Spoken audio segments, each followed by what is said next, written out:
Asking that I'm struggling to understand or come to an acceptance of the position taken by the Attorney General then, that Ghana was rather going to get compensation from Trafigura in the event of a termination of a contract when the facts were very clear to all the players involved in the negotiation, the committee, and the termination, and the process leading up to the termination.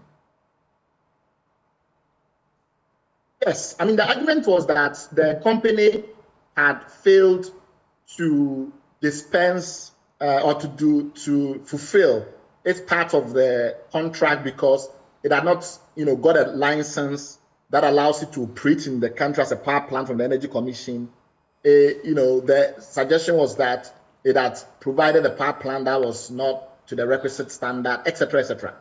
But the argument that you have to bear in mind is that the nature of the agreement, given that it was, as you think of the context, it was an emergency power plant in a country that is having serious issues with power.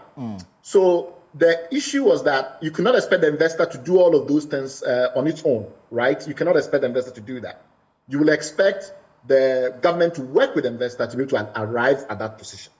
So given that fact, it didn't make sense for the Minister of Justice at that time to think that this was a matter that will entirely inure to the detriment of the investor in an arbitration scenario.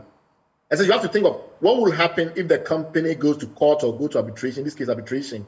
How will the arbitrators see the situation? You have to have that risk management mindset. And I'm saying that given the nature of the agreement, that the government was responsible for helping the company to do what they had to do, to tell the government that you can go ahead and abrogate, and when you do, because the company has not done so and so and so, it has not achieved this and that, it has not done so and so, because of those factors, the company will now be liable to pay Ghana the early termination charge.